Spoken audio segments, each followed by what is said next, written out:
Well, good afternoon, everybody. Welcome to Africam, brought to you by explorer.org, and we are starting at the delightful, my old stomping ground, Tau Game Lodge up there in Madikwe Game Reserve. My name is Kelly. It is 27th of January. It is 4 o'clock here in sunny South Africa, and we are going to be perusing our fantastic cameras this afternoon to see what we can see. And currently here at Tau, we have a delightful little breeding herd here of elephants, often found around the water at Tau Game Lodge. I have spent many a happy hour watching these guys. There's lots of little ones up here, all looking fine and healthy, enjoying some lush greenery available. There's some impalas through there in the background. But thank you to everyone who has joined us this afternoon. You are all very, very welcome. Remember, we are live, we are interactive. So please do get in touch, check in, say hello, and let us know what you've been up to. Look at that. There's a tiny little one. This elephant, this cow that's closest to us here. A very small one, you can just see those little legs underneath there. Some of you can definitely see that they're smaller, these elephants. Some of the herbivores, they mask it a little bit better by having slightly longer legs, but these little ellies have not yet extended their legs up to be disguised behind these older females. April Owl, good morning. Good morning, good afternoon, good morning. I never quite know what to say. You're saying hello from a frigid and snowy Connecticut. You've got your cherry tea and your kitty cat by your side, and you are ready for the show. You are very, very welcome, April Owl. Anyone else that is out there, where are you? What are you up to? What's the weather doing? That's a very English question. What's the weather doing? MG Leopard Spots, greetings to you too, MG Leopard Spots. You are greeting us from the Bay Area, and it's an absolute pleasure to be here. MG Leopard Spots, never a dull moment with these cameras, and I always like hearing from everyone, where everyone is and what they are all up to. Bridget McKinney, hello Bridget McKinney, thank you for being here as always. It's lovely to have you out there. We have some wildebeest joining in the foray, joining in the shot, let's call it that.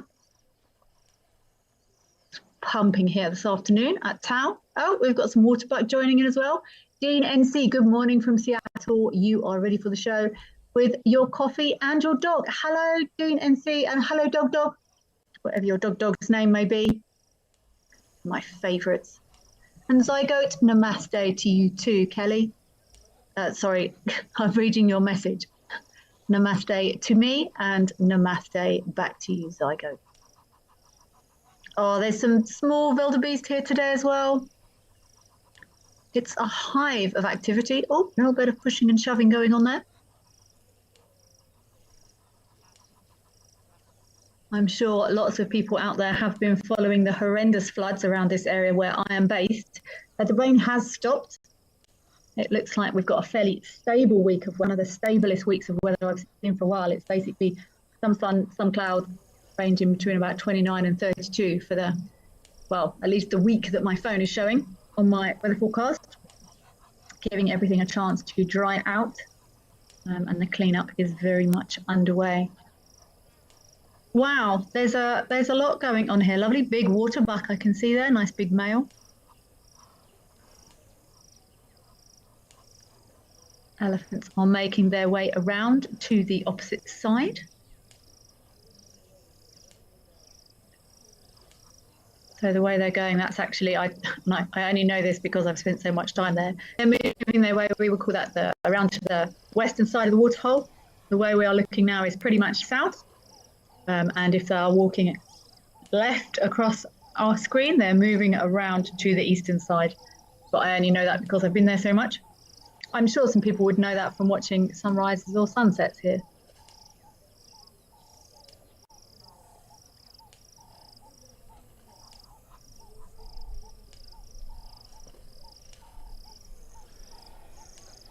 that would be, there is a lot going on here at the moment, but apparently we may have a sable to have a look at. So I would love to go and do that. We can pop back here afterwards, but it's not often we get a chance to see sable. So maybe we could go across and have a look at a sable. I'm not sure. Oh, look. We've got a whole group here. Look at those small ones. See, if you stood a baby sable in front of me and said, "What's that?" I would. Oh no, actually, if you look at the face of that little one, I do sometimes get sable and rowan a bit muddled. But if you look at the one with the bird, that young one with a little birdie on his back end there, on the left-hand side of the screen, you can see almost those lines coming down the side of the face already. But yeah, sometimes these sable and rowan and a couple of the others that I haven't spent too much. Reedbuck, oh, I'm dreadful at reedbuck. If you showed me sort of a singular being in isolation away from adults, or it would be quite difficult for me to tell. I remember the first time I saw baby eland. I was like, I knew it was a baby eland because it was with grown-up eland. But if you'd sat that baby in front of me, I would have found it quite difficult to tell. But oh, look at this lovely group. They really are stunning antelope.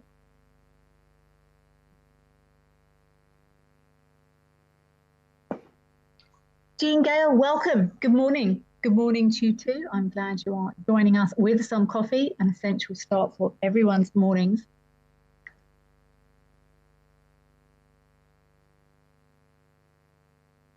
Come out from behind the rock. It looks like those horns are coming straight out of that rock on the right there.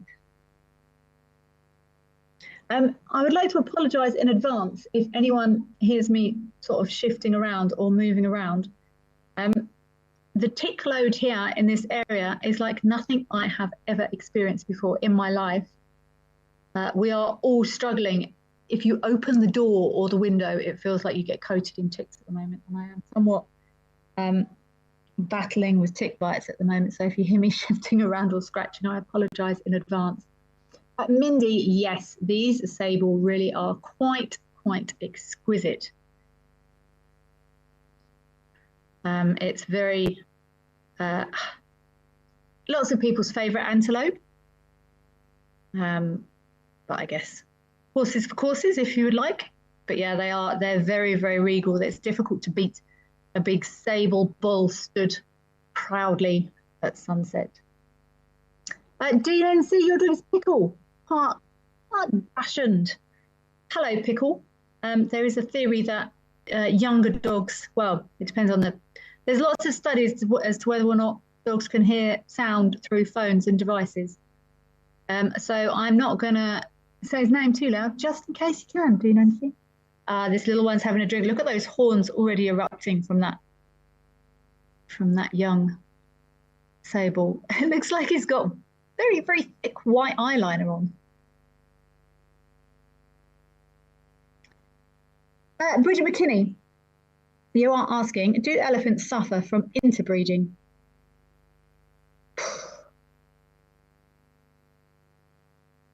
In the wild, no. Whether or not it could become a thing if there was a group of captive elephants, I'm not entirely sure. I suppose theoretically they could, but I know all wild animals will normally make sure that doesn't happen. I would have to go back and check to see if there were any, and it would have to be a fairly extended study to work out what would happen from captive herds in a small area. But I would say theoretically they could, because interbreeding is interbreeding. Whether or not they would or have, I would need to check it. Bridget McKinney. Oh, look at that glorious beast there. That's exactly what I meant. Sort of stood silhouetted against the sky. It's quite difficult to not be impressed by that, I guess. Hey, look at that other one is kneeling to have a drink. Interesting. I'm just trying to think if I haven't spent much time watching sable, if I'm completely honest. The longest I've spent with sable, there used to be one or two in Madikwe that I maybe saw twice in 3 or 4 years. I spent some time with sable up in the Kalahari, but not long. But I'm just trying to think what other antelope I've seen kneeling to drink like that. It's a great idea. And why wouldn't you if you can? Zygote, yes. I am I'm actually quite traumatized by the experience at the moment, the ticks I've had. And I know I've got a few friends as well who have actually really, really struggled. I ended up going to the doctor. I had so many, it makes me feel like a bit of a wimp. But yeah, I was in triple figures of tick bites. No fun at all. And I got some cortisone and some prescription antihistamines. It's I'm like, I walk on tiptoes to get to the car at the moment, and there isn't even any grass there, but they seem to be getting absolutely everywhere at the moment, Zygote. And yeah, lots of us are struggling quite badly with the ticks. There is no gardening or outside activities being done outside of necessity, let's put it that way. Julian, hello, Julian. Thank you for being here. Thank you for checking in. Your favourite antelope. They are indeed magnificent. It's difficult not to be impressed by that stunning sight that we're seeing in front of us at the moment. It really is quite spectacular. It's just amazing. Look at those horns. Like, obviously, I know the answer is evolution and necessity. But for those horns to get that size and still be managed and not cause, you know, they do cause some injuries to each other, but I've noticed more in adult male kudu, because I haven't spent that much time with sables. It's almost like a reflex reaction. They will tip that chin back to drop those horns along there, sort of make them more horizontal. I guess you get used to not clonking into things. That's what you're designed for and how you've always been. That is how you managed.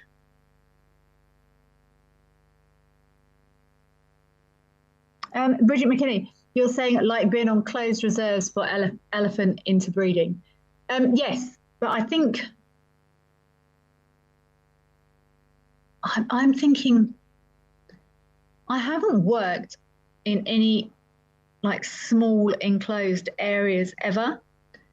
I've never really worked somewhere for any extended period of time where, you know, there's been a bull and 3 cows and a couple of babies that have then grown up.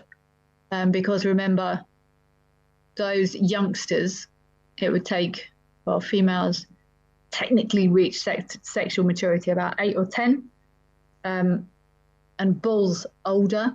So it would take quite a long time for them to establish you know, the next round of offspring that were breeding.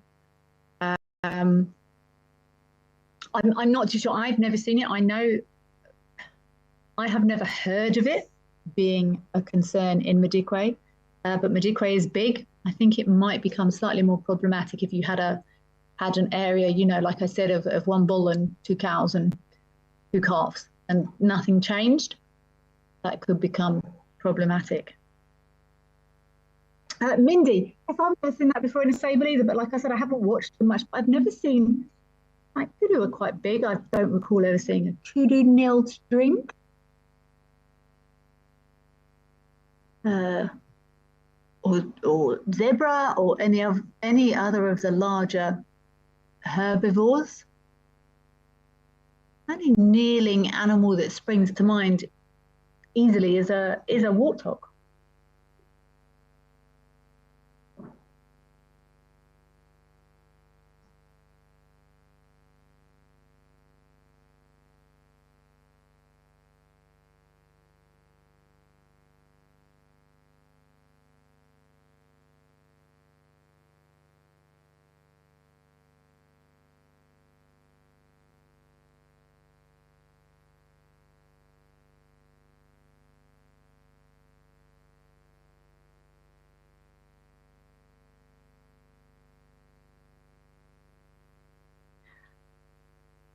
Oh, that sky looks a bit moody up there. We've seen a lot of moody skies recently, but yes, I think let's go across to Naledi Dam. I believe we may have a crocodilian there. And we do indeed have a crocodilian here. You never get scale of crocodiles on these cameras. That could be 50 centimeters or 3 meters. I don't actually know from this view, but amazing, amazing predators, these crocs. Evolutionarily perfect is what they say.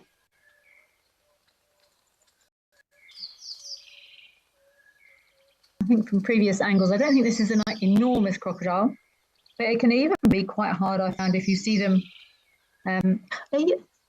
Calculation you could use or something.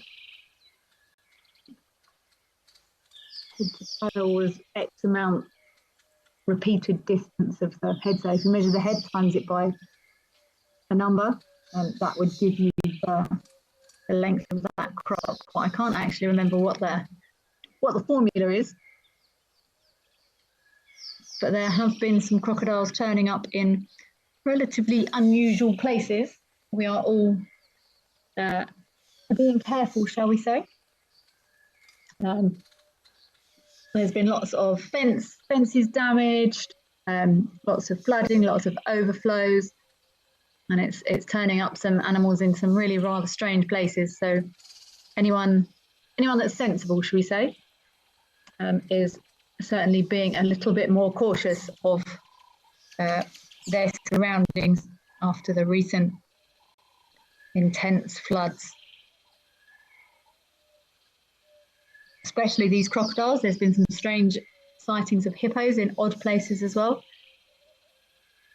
But these crocodiles could now, in areas where historically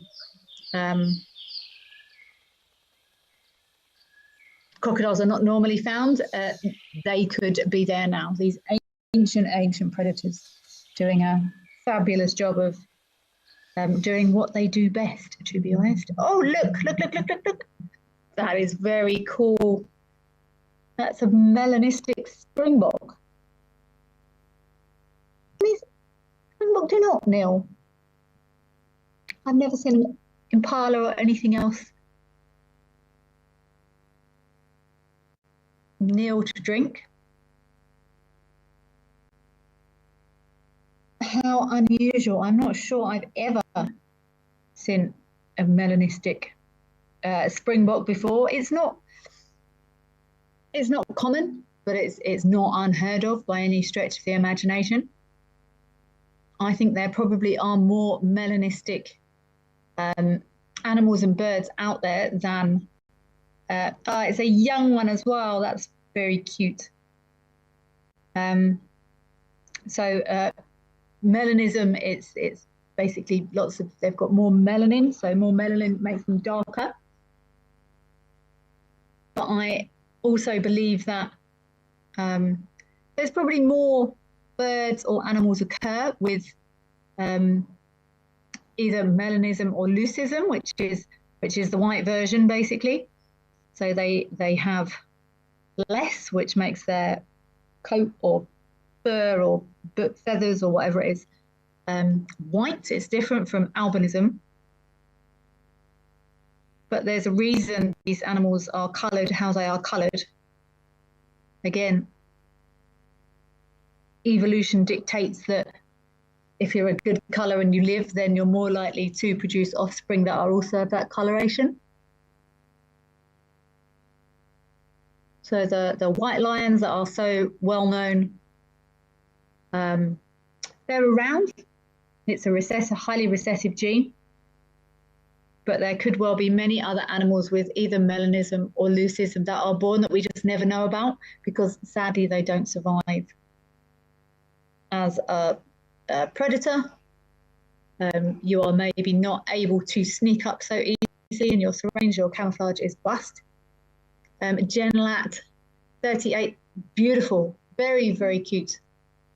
All of these springbok are actually stunning antelope. They're very, very pretty. Slightly different colorations to impala, similar sort of, geographical niche, fulfill a similar sort of role in ecosystems, but they've actually got bigger ears. Julian Thomas, you're saying, wow, you've never seen a melanistic springbok either. No, I'm just trying to think back. And if everyone keeps watching these cameras, there's a chance this this little springbok might reappear. Obviously, very noticeable. There's actually, I think there's 2 or 3 black impalas or melanistic impalas in the estate I stay in. Very noticeable, but sadly they often don't do as well, especially either predators or prey species, because they either can't sneak up on stuff to hunt effectively, or they can't hide effectively. And sometimes also you find animals are a bit confused or disturbed by things that look different in their group. So that could also have an impact on survival rates. I think one of the most common birds I've seen, or one of the most common things I've seen that displays melanism, is probably Gabar goshawks, which is a medium-sized little raptor. It's a little bird of prey. Not uncommon to see those little melanistic Gabar goshawks, but they're still able to camouflage, probably sitting in the shadows of trees, on branches. That doesn't disrupt their hunting strategy too much. We've got some zebras. We're back across here at Tembe now. I haven't seen Tembe for a while now. The zebra's also enjoying the fruits of the rain. Lots of lovely, lush, long grass here. That's the third ghost. You're late. It's just not acceptable. You've got a hot coffee and lurking from the kitchen. Excellent place to lurk. I would love to know what you're baking as well. I am a huge fan of baked goods, Casper's third ghost. So please do feel free to save me a couple of whatever they are, especially if they are sweet goods. But I will also happily survive on freshly baked bread with slightly too much slightly salted butter on. So either or is good, but I'm a big fan of baked goods. I do not bake because I eat everything. So baking is not one of my pastimes these days. Mindy, you're asking, you would think being different looking would be more of a disadvantage than an advantage. You're absolutely right. Mindy, you are spot on.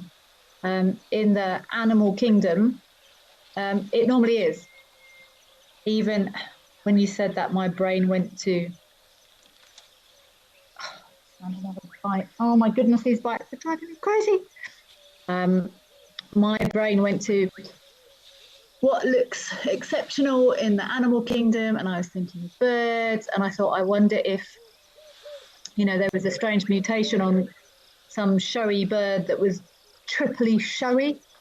You know, a male that was parading his glory and his beauty. But it probably wouldn't, because the females probably wouldn't even recognize that as being the same species, and it wouldn't work. So, unfortunately, Mindy, I completely agree with you. Being different in any way, shape, or form is normally in the animal kingdom. It's like, how different? So it's been a little bit different. If a male lion has got an exceptionally big mane, then that's a positive, or not a positive, but it is not a hindrance. Unless you've got a mane that's 3 times the size, and then you might not be able to move properly, you might not be able to fight properly. So yeah, I think there's degrees of difference that are mildly positive, and then anything past that, any of that deviation from what would be considered the norm, then becomes a massive disadvantage.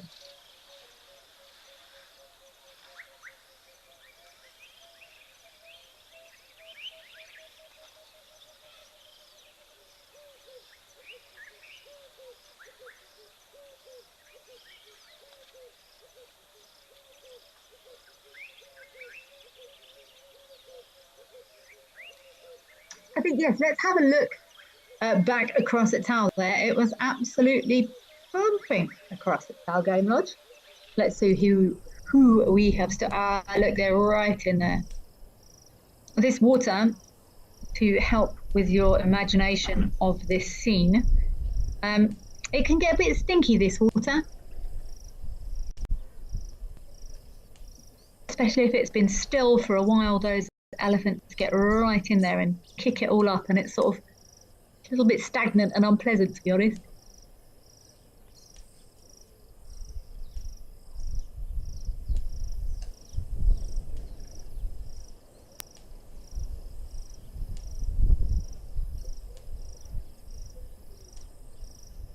Not that that seems to be phasing this guy who is knee-deep in potentially slightly skanky water.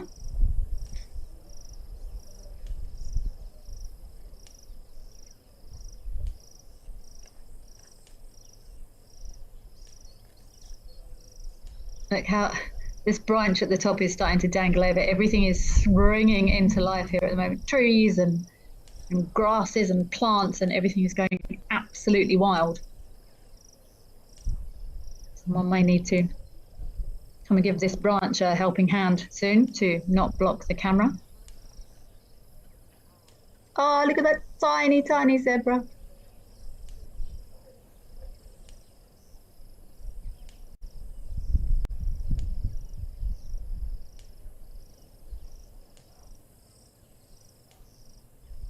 All of these elephants being very tolerant of encroaching zebras.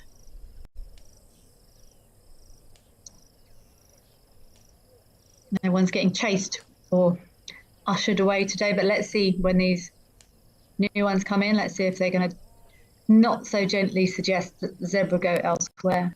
So, Mindy, you're asking if our tick load is extreme, do us folks fumigate your living quarters like we do with fleas in the States? I don't, Mindy. There's nothing in the house. I'm ridiculously checking inside at the moment because it's so easy to bring ticks in and then they come to bed. I'm just really weirded out by ticks at the moment. Some people will fumigate houses, especially if they've got thatched roofs. But the problem with that is it doesn't just kill any of the stuff that we don't want. It kills everything, which isn't my vibe.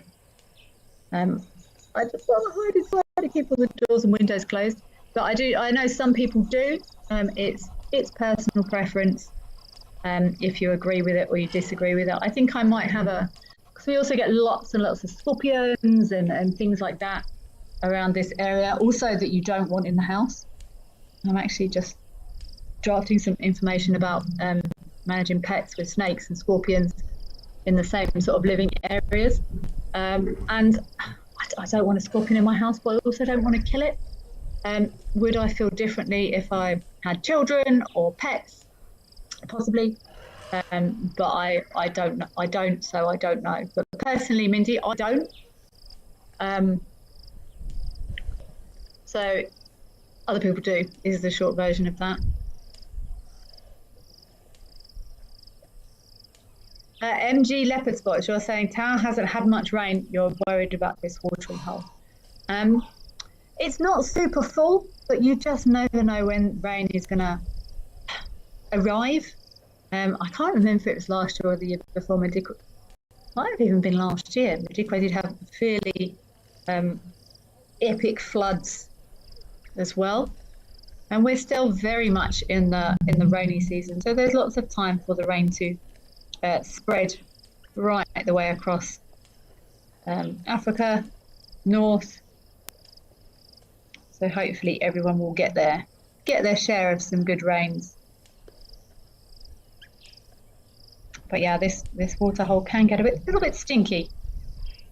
And then all these elephants come and they churn it all up, and the deck at Tower is actually overlooking. It's a gorgeous deck, overlooks this waterhole.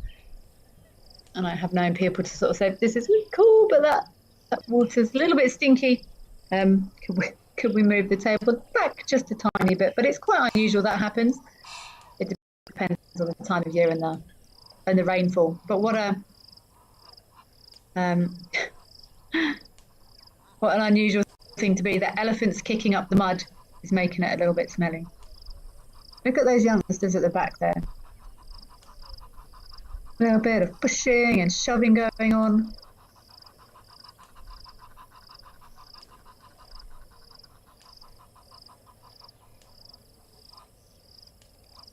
testing their strength.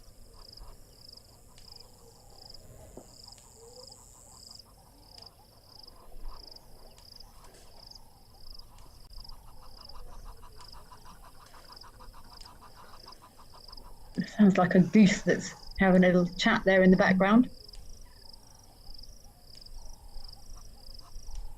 Interesting that those elephants have come across onto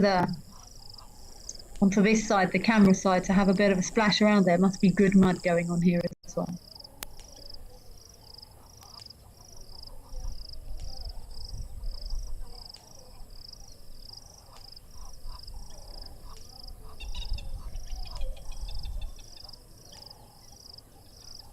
I am surprised that none of these, there's 3 young elephants sort of across the other side there, and none of them have done their head shaky at those little zebra as yet. Everyone's being very tolerant. This elephant that's closest to us is covered in mud. They've had a really good splash around there. I've been seeing online actually there's some very heavy snowing conditions, I think across the States and a couple of other places. I've said to a couple of people recently, Mother Nature is giving her muscles a flex, maybe.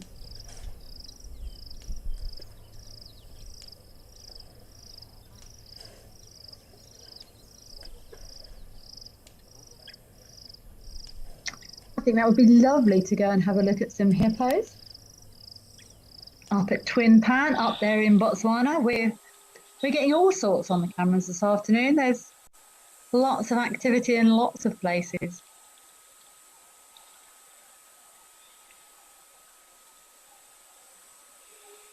Everyone thinks that flooding is you know it's just brilliant for hippos, but sometimes there are youngsters that will get washed away, but as a rule, times of plenty for these hippos. I've seen lots of images of lots of hippos outside feeding in places where they normally wouldn't, and the sun has actually also been, it's about 30 degrees today, but it's only been in the last 3 or 4 days that it's really started to hot up, which is also great for hippos. It does make you wonder sort of the longer term effects that, you know, we see extreme weather conditions and we look at flooding or drought, but it sometimes makes me wonder what the longer term implications of some of these weather phenomenon actually could be. It could be that there is a explosion in hippo populations or something. I don't know. I'm certainly not a scientist, but will this increase in food availability, if that is the case, cause an explosion in hippo numbers?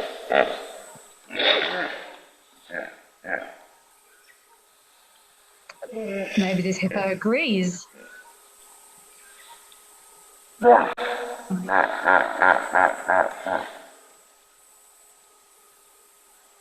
That's so cool. It's like he's doing it into the microphone. And what the knock-on effect could be, we know hippos play a very important role in keeping waterways open, not clogged up pathways for water to traverse through vegetation. Could it be if there's too many hippos, there's too many pathways and the waterways are opened up too much, thus causing erosion from banks and additional flooding? I don't know, I'm just hypothesizing. But we sometimes forget just how far-reaching weather can impact ecological systems.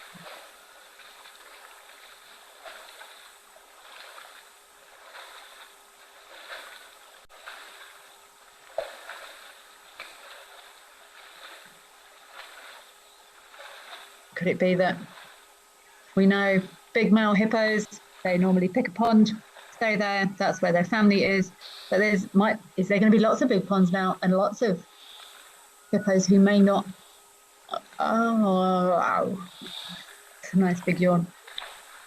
some male hippos that may not normally have a family group or a pod or a territory or females now have access to one of those without having to compete for breeding opportunities.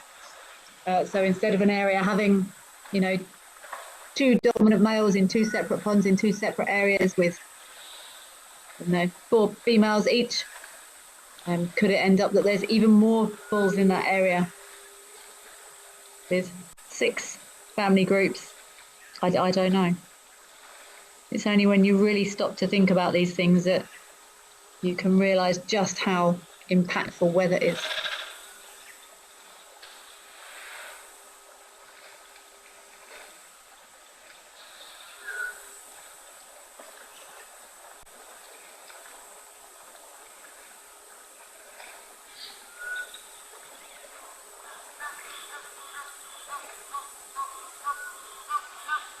Ever-present Egyptian geese there in the background. There's been some great birding opportunities everywhere recently. Lots of avian movement, stuff popping up in places that it's not normally seen. It's all very exciting.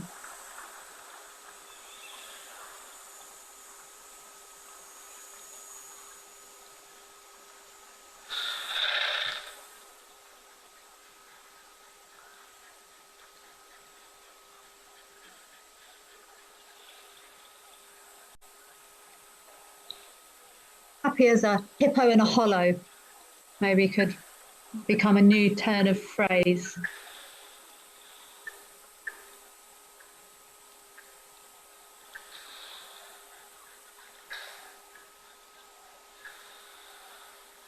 Yeah, and then there's all sorts of,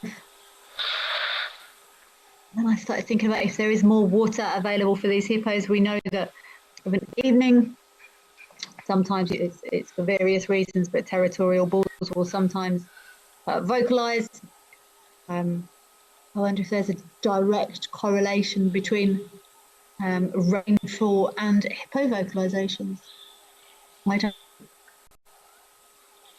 because there's more water, they feel less inclined to need to constantly demarcate their territory with sound.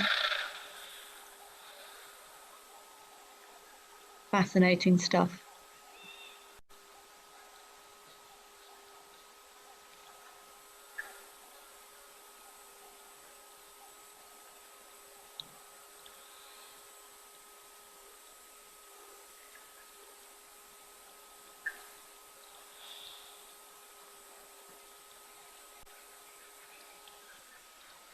I'm not sure who else has joined us this afternoon. Anyone that has? Thank you very much for hopping in to say hello. Always a pleasure to be here.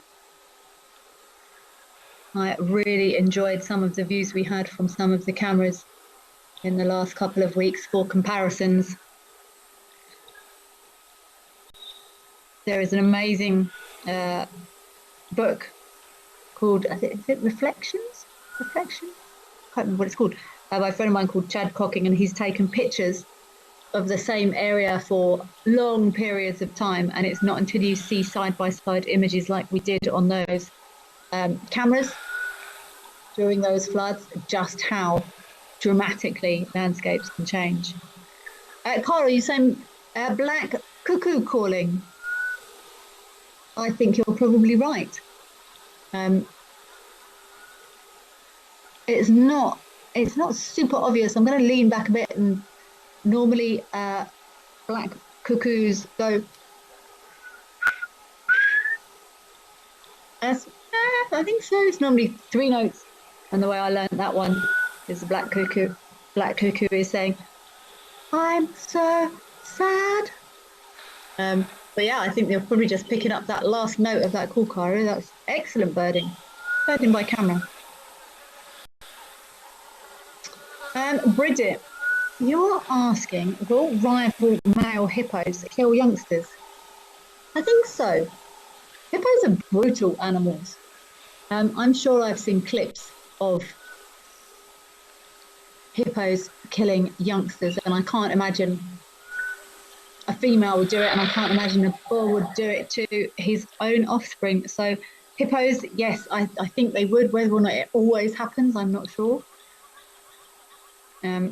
but hippos can be really quite violent. I saw someone a while ago asking what some scars were on a hippo, and it looked like he'd been rubbed against a cheese grater. Absolutely brutal, some of the interactions that go on between these hippos. I was at Orpen Dam a while ago in the Kruger. Oh yes, let's go and look at the Vervets at Lentoro. I love the camera angle there. I really enjoy that. I think this is brilliant. Yeah, I was at Orpen Dam. Got no sense of time anymore. And it was a adolescent hippo. Oh, and he was battered, absolutely battered, covered with scratches and scrapes, and you couldn't have picked a half a metre square anywhere on his body where he wasn't a bit battered. And I'm sure that's him being requested to depart. This is a great camera angle here, with these little vervets having a drink. Always like mouth down, eyes up.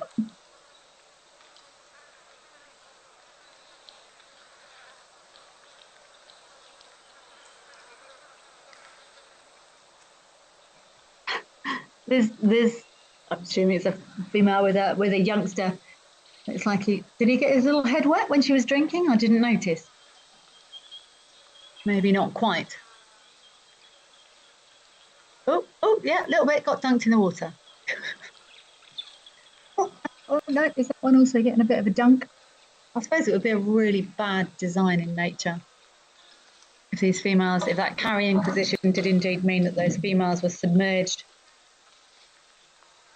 And a really rather spectacular male there, definitely a male, I can confirm. See, these are the sort of indicators I like when we are determining whether an animal is male or female. Oh, look at that little one on the right. Oh, look, is that young one's drinking as well? Yep, I'll have a little drink while I'm down there. Oh, I wasn't finished.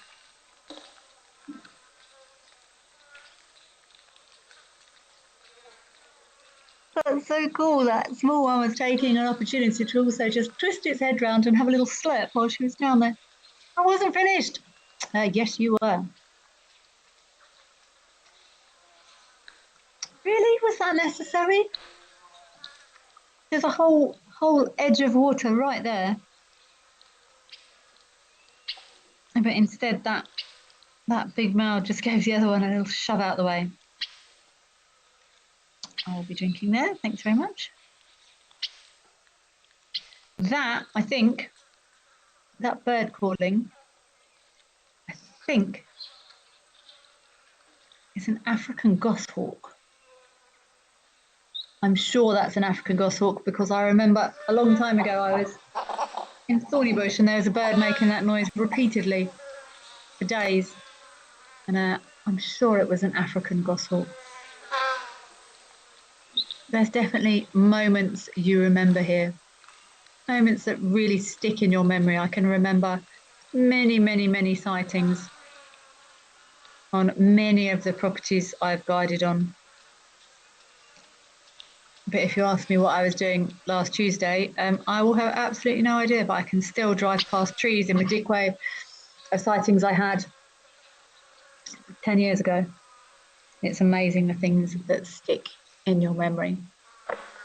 Well, unfortunately, we are out of time for today, everyone. Thank you all so much for joining, and thank you for saying hello. It makes a huge difference knowing that you're all out there, and it's lovely to be able to share everything from the cameras with you. But please do all stay safe out there, and we will hopefully see you all again very, very soon. Take care. Bye-bye.